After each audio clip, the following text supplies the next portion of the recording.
prazer estar aqui para falar de um tema que eu considero dos mais importantes. Esse, sem dúvida, é um tema primordial, porque sem liberdade de expressão não existe democracia. Não existe, simplesmente. E nós estamos aqui lutando, Alexandre Garcia, nem sei mais quais são os nossos meios de ação. Nós estamos lutando com todas as forças que nós temos, com muita fé, porque nós não queremos entregar esse país na mão de tiranos. Não queremos entregar esse país a pessoas que não respeitam a liberdade, dizem respeitar as minorias, mas não respeitam os indivíduos. A menor minoria que existe é o indivíduo. E sem liberdade, nós estaremos irremediavelmente condenados a vivermos numa ditadura. O Paulo Figueiredo, meu querido amigo Paulo, ele entrou num tema que já esclarece de alguma forma uma colocação que eu vou fazer aqui. Quer dizer, não é só o Brasil que está retrocedendo, o mundo está retrocedendo. Essa é que é a verdade. Hoje a gente vê países que eram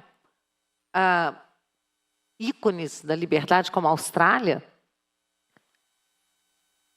lançando mão de atitudes absurdamente tiranas. A gente assistiu isso que aconteceu, por exemplo, com o Djokovic, que não pôde participar do campeonato de tênis e ficou confinado no país até ser expulso. E um ano depois voltou e foi aplaudido, porque ele foi, sim, um herói na luta pela liberdade. Ele não se entregou, porque viveu num país que sofreu das mazelas do socialismo, do comunismo, e tem a liberdade como um valor fundamental, assim como o ar que a gente respira. E o Paulo lembrou que, infelizmente, no Brasil, o povo não tem essa noção. Então, embora no mundo inteiro estejamos sofrendo, o Canadá está uma tragédia quando se fala de respeito às liberdades.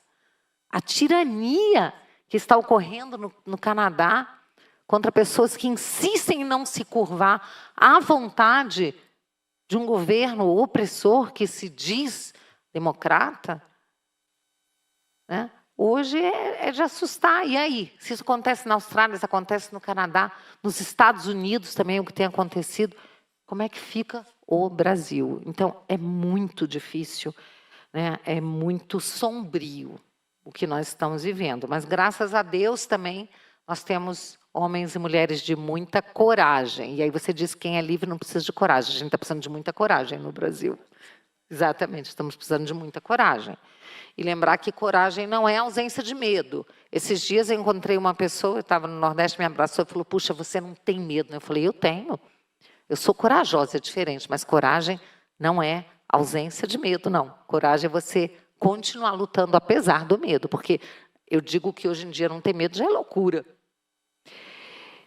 E aí a gente vê aqui, né, Karina Michelin, uma brasileira que mora na Itália, jornalista, ela postou o seguinte: confirmada, a Organização Mundial da Saúde adotará o sistema de certificação digital Covid-19 da União Europeia para estabelecer um sistema global, aí vem as palavras bonitas, que ajudará a facilitar a mobilidade global e proteger os cidadãos em todo o mundo contra ameaças à saúde e futuras ameaças à saúde atuais e futuras. Entenderam? Esse texto bonitinho, ela diz aqui, que acabou de sair na Europa, estabelecer um sistema global que ajudará a facilitar a mobilidade global e proteger os cidadãos em todo o mundo contra ameaças à saúde atuais e futuras. Resumindo, eles terão controle de todos os corpos do planeta. Todos serão controlados através do certificado digital da vacinação global. E aí, ontem, eu vi a notícia de que a ministra da Saúde disse que eles irão controlar e punir os médicos que falarem qualquer coisa, qualquer absurdo, qualquer palavra contra a segurança, a eficácia, questionou a vacina, está lascado. Médico, não médico, qualquer um, jornalista, qualquer um. A sua mulher, você que publicou o vídeo no canal, todos nós. Eu, que sou parlamentar, que apresentei um projeto de lei para que a vacina não fosse obrigatória.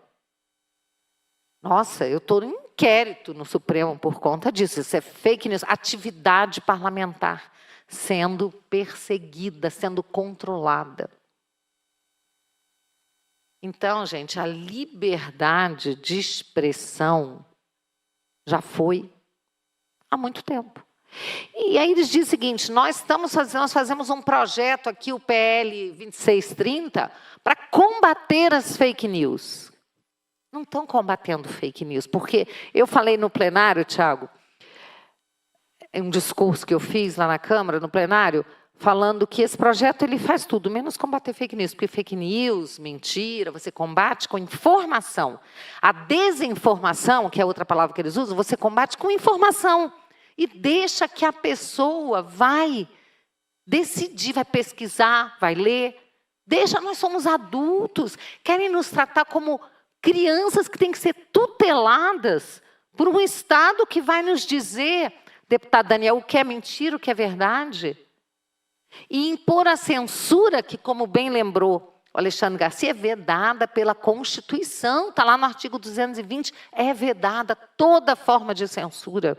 E a liberdade de expressão, ao contrário do que disse o ministro da Justiça, ela é absoluta, mas isso não significa que ela não gere responsabilidade. E há muito tempo que o ordenamento jurídico já resolveu esse assunto, já pacificou. Se você difama, calunia, injuria alguém, você vai responder tanto civilmente como criminalmente. É crime. Agora, desinformação, ela ocorre por muitos motivos. Por engano, a pessoa se equivoca, recebe uma informação de uma fonte que ela achava confiável, ela passa adiante, mas isso não é crime.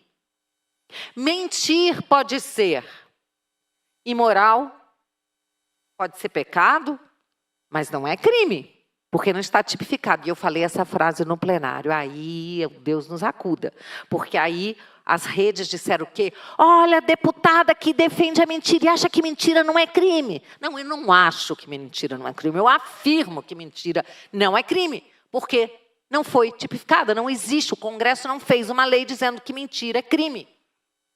Mas aí a desinformação, a ignorância ou a vontade simplesmente de atacar um adversário político faz com que as pessoas saiam repetindo isso. Então, a gente procura sempre falar informações que são confirmadas, conferidas, mas a mídia vive se enganando. A mídia vive fazendo desinformação e fake news, vive. Um caso agora do deputado Delanhol, que hoje pode ter a sua cassação confirmada pela mesa. Quando ele foi cassado pelo TSE, saiu no jornal uma foto de um pessoal de manutenção na porta do gabinete dele, porque havia sido chamados para consertar o ar-condicionado. O que o jornal publicou? Que ele estava sendo despejado imediatamente do gabinete. Aí eu ainda liguei para a jornalista e falei, olha, vocês se enganaram, não é isso. Quem está lá é o pessoal do ar-condicionado. Ele está aqui me falando, ele não está sendo despejado, tem todo um trâmite, a mesa tem que confirmar. Mas isso não é fake news, não, gente. Isso aí, eles publicam e está tudo certo. Por quê? Porque nós estamos vivendo tempos em que o que importa não é o que você diz, mas é quem diz. É quem fala. Ou contra quem você fala. Então, assim, a nossa tarefa, e aí eu falando como parlamentar na Câmara Federal, tem sido assim, de ser pedra no sapato, de atrapalhar que esses planos tirânicos avancem. Nós conseguimos uma vitória muito grande. Na legislatura passada, esse mesmo projeto quase foi aprovado. Só que, por uma atuação muito forte né? Assim, quando eu descobri que o líder do governo, na reunião de liderança, concordou em aprovar a urgência, eu consegui, junto com o Eduardo Bolsonaro, a gente conseguiu chamar uma reunião, ligar no Palácio.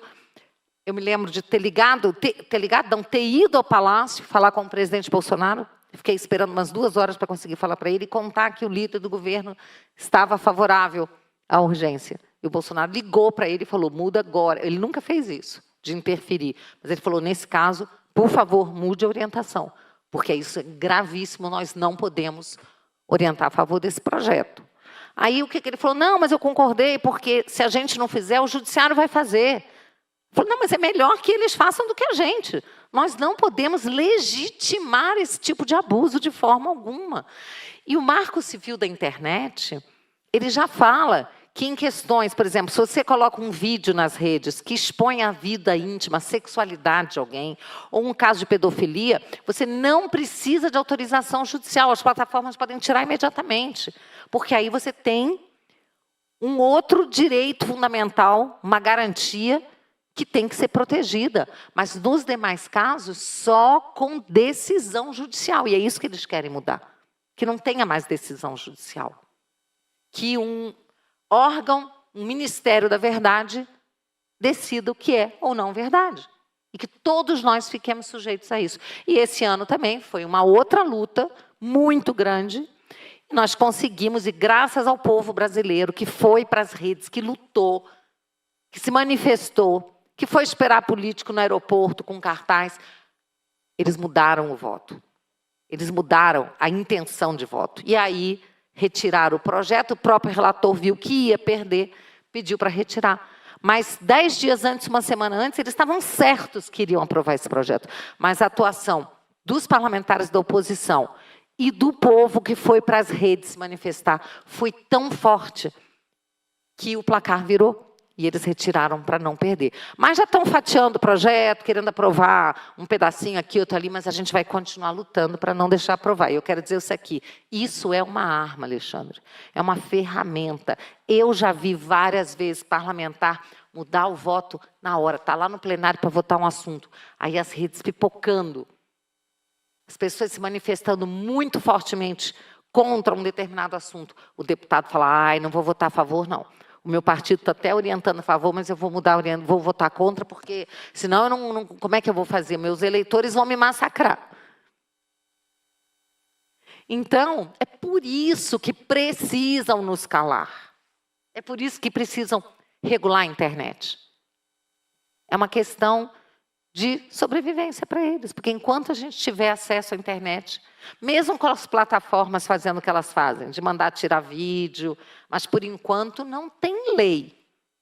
Por enquanto você ainda pode ir ao judiciário, você ainda pode lutar contra isso. E tem chance de ganhar. Conheço várias pessoas que conseguem ganhar ações. Infelizmente, nem todos os juízes aplicam a lei. E, às vezes, mesmo você tendo razão, você perde. Mas muitos têm ainda conseguido vitória. Mas na hora que passar uma lei dessa, acabou. Porque aí o juiz, que não for ativista, que não for militante, mesmo que ele seja favorável à liberdade de expressão, ele vai falar, eu tenho essa lei aqui me obrigando a ceifar, né, uma expressão que antes era livre, porque a nossa Constituição garante. Então, o que eu quero pedir é que a gente continue se mobilizando. A gente precisa retomar as ruas. A gente não pode deixar que o medo nos paralise.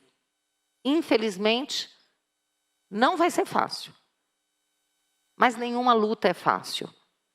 Mas eu acredito que se a gente persistir, se a gente conseguir se unir e se organizar, eu tenho falado que a coisa mais importante é se organizar. Não adianta também cada um sair correndo para um lado, feito louco, cada um fazendo o que acha que tem que ser feito. A gente tem que se organizar.